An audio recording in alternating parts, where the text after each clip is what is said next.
Hi hello ಎಲ್ರಿಗೂ ನಮಸ್ಕಾರ. Welcome back to my channel. ಹೇಗಿದ್ದೀರಾ ಎಲ್ರು? ಚೆನ್ನಾಗಿದ್ದೀರಾ? ಸೊ ಇವತ್ತು ನವರಾತ್ರಿಯ 5ನೇ ದಿನದ ದುರ್ಗಾ ಪೂಜೆ. ಸೊ ನವರಾತ್ರಿ ಸ್ಟಾರ್ಟ್ ಆಗಿ 5 ದಿನ ಆಗೇ ಬಿಡ್ತು. ಹೇಗಾಯಿತು ಅಂತಲೇ ಗೊತ್ತಾಗಲಿಲ್ಲ. ಸೊ ನೋಡಿ ಫ್ರೆಂಡ್ಸ್, ಇವತ್ತು 5ನೇ ದಿನ. ನಾನು ಬೆಳಗ್ಗೆ ತಿಂಡಿಗೆ ಅವರೆಕಾಳು ಮತ್ತು ಆಲೂಗೆಡ್ಡೆ ಹಾಕಿ ವೆಜ್ ಪಲಾವ್ ಮಾಡಿದ್ದೆ. ಸೊ ಬಾಗಿಲಿಗೆಲ್ಲ ಈ ಥರ ರಂಗೋಲೆ ಬಿಟ್ಟು ಅಲಂಕರಿಸ್ಕೊಂಡಿದ್ದೆ. ಸೊ ವೆಜ್ ಪಲಾವ್ ತುಂಬ ಚೆನ್ನಾಗಾಗಿತ್ತು. ಅವರೆಕಾಯಿ ಮತ್ತು ಆಲೂಗೆಡ್ಡೆ ಮಾತ್ರ ಹಾಕಿದ್ದೆ. ಉದ್ರುದ್ರಾಗಿ ಬಿಸಿ ಬಿಸಿಯಾಗಿ ತುಂಬ ಚೆನ್ನಾಗಿತ್ತು. ಸೊ ಬೆಳಗ್ಗೆ ಟಿಫನ್ ಮುಗಿಸ್ಕೊಂಡು ಮನೆ ಕೆಲಸ ಎಲ್ಲ ಆಗೋಗಿತ್ತು ಆಲ್ರೆಡಿ. ಸೊ ಪೂಜೆಗೆ ನೈವೇದ್ಯ ಮಾಡ್ಕೊಳ್ಳೋದಕ್ಕೆ ಅಂತ ರೆಡಿ ಮಾಡ್ಕೊತಾ ಇದ್ದೀನಿ. ಸೊ ಇವತ್ತಿನ 5ನೇ ದಿನ, ಶುಕ್ರವಾರ ಆಗಿರೋದ್ರಿಂದ ನಾನು ಪುಳಿಯೋಗರೆ ಮಾಡ್ಕೊತಾ ಇದ್ದೀನಿ ನೈವೇದ್ಯಕ್ಕೆ.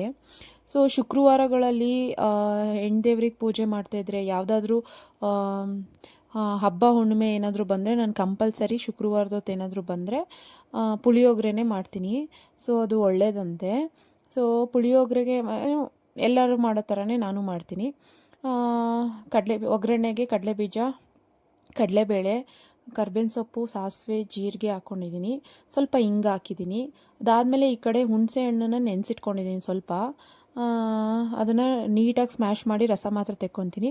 ಸೊ ಇವತ್ತು MTR ಪುಳಿಯೋಗರೆ ಪ್ಯಾಕೆಟ್ ತೊಗೊಂಡಿದ್ದೀನಿ, 2 ಪ್ಯಾಕೆಟ್ ತೊಗೊಂಡಿದ್ದೀನಿ.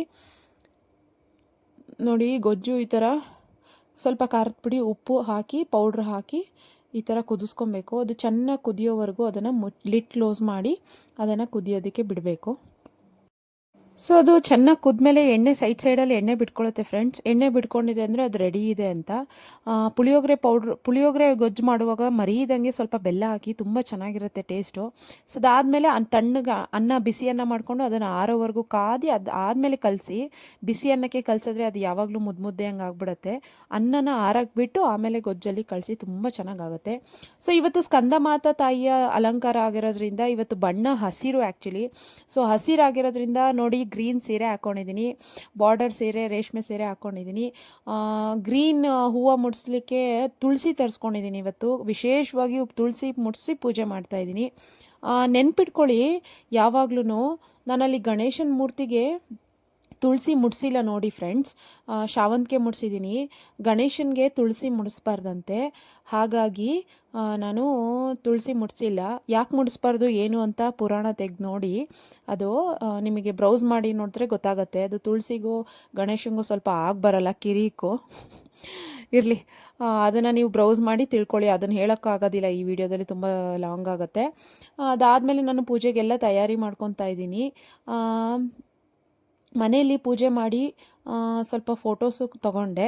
ಅದಾದಮೇಲೆ ಟೆಂಪಲ್ಗೆ ಹೋಗಿ 5ನೇ ದಿನದ ನಿಂಬೆಹಣ್ಣು ಆರತಿನೂ ಕೂಡ ಮಾಡಿದ್ವಿ ಇವತ್ತು. ಅದಾದಮೇಲೆ ದೇವಸ್ಥಾನದಲ್ಲಿ ಇವತ್ತು ಅಲಂಕಾರ ತುಂಬಾ ಚೆನ್ನಾಗಿತ್ತು. ಸ್ಕಂದಮಾತಾ ತಾಯಿದು ತುಂಬ ಖುಷಿ ಆಯಿತು. ಹೂವಿಷ್ಕ ನಾನು, ನನ್ನ ಮಗಳು, ನಮ್ಮ ಮನೆಯವರು ಎಲ್ಲರೂ ಹೋಗಿದ್ವಿ. ಈ ನವರಾತ್ರಿ ದುರ್ಗಾ ಪೂಜೆನ ಬ್ರಾಹ್ಮಿ ಮುಹೂರ್ತದಲ್ಲಿ ಮಾಡ್ತಾರೆ. ಬೆಳಗ್ಗೆ 4:30ಯಿಂದ 5:30 ಸೂರ್ಯೋದಯ ಆಗೋಕ್ಕೂ ಮುಂಚೆ. ಆಮೇಲೆ ಲಗ್ನಗಳು, ಯಾವ ಲಗ್ನಗಳು ಚೆನ್ನಾಗಿ ಬಂದಿರುತ್ತೆ ದಿನದಲ್ಲಿ ಅದನ್ನು ನೋಡಿ ಮಾಡ್ತಾರೆ. ಒಬ್ಬೊಬ್ಬರು ಸಂಜೆ ಹೊತ್ತು ಮಾಡ್ತಾರೆ. ನಾನು ಸಂಜೆ ಮಾಡ್ತೀನಿ. ಬೆಳಗ್ಗೆ ಎಲ್ಲ ಕೆಲಸ ಮುಗಿಸ್ಕೊಂಡು ರೆಡಿಯಾಗಿ ಮತ್ತೆ ಹಾಗೆ ದೇವಸ್ಥಾನಕ್ಕೆ ಹೋಗಿ ನಿಂಬೆಹಣ್ಣು ದೀಪ ಆರತಿ ಮಾಡಬೇಕಲ್ವ. ಸೊ ಹಾಗೆ ಆಗತ್ತೆ ಅಂತ ಈವ್ನಿಂಗ್ ಟೈಮ್ ಮಾಡ್ತೀನಿ. ಸೊ ನಮ್ಮ ನೈಬರ್ ಕೂಡ ನಮಗೆ ಅರಿಶಿನ ಕುಂಕುಮ ಕರೆದಿದ್ರು. ಅಲ್ಲಿ ಕೂಡ ಅರಿಶಿನ ಕುಂಕುಮ ತೊಗೊಂಡು ಟೆಂಪಲ್ಗೆ ಹೋಗಿ ನಾನು ಆರತಿ ಮುಗಿಸ್ಕೊಂಡು ಬಂದ್ವಿ.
ವಿಷ್ಕಾ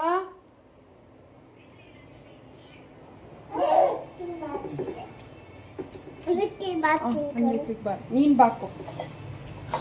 ನೋಡಿ ವೀಕ್ಷಕರೇ, ತುಳಸಿ ಹಾಕಿ ಪೂಜೆ ಮಾಡಿದಾಗ ವಿಶೇಷವಾಗಿ ದೇವ್ರ ಮನೆ ಎಷ್ಟು ಚೆನ್ನಾಗಿ ಕಾಣುತ್ತೆ, ಎಷ್ಟು ಲಕ್ಷಣವಾಗಿ ದೇವರು ಕಳೆ ಎದ್ದಿ ಕಾಣುತ್ತೆ.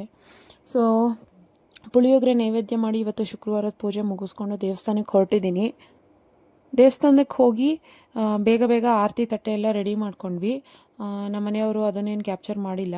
ಸೊ ಅದು ಆರತಿ ಆದಮೇಲೆ ನಾನು ನನ್ನ ಮಗಳು ಹೋಗಿ ಆರತಿನ ಮುಗಿಸ್ಕೊಂಡು ಮುಂದ್ಗಡೆ ತ್ರಿಶೂಲಕ್ಕೆ ಮಾಡಿ ಒಳಗಡೆ ಉತ್ಸವ ಮೂರ್ತಿ ಇದೆ ಮತ್ತು ದುರ್ಗಮ್ಮನ ಶಿಲೆಗೂ ಮಾಡ್ಕೊಂಡು ಬಂದು ದೀಪ ಎಲ್ಲ ಇಟ್ಟು, ಇವತ್ತು ದೇವ್ರ ಪಾದದ ಮೇಲಿದ್ದು ಹೂ ಸಿಕ್ತು ನನಗೆ. ತುಂಬ ಖುಷಿ ಆಯಿತು.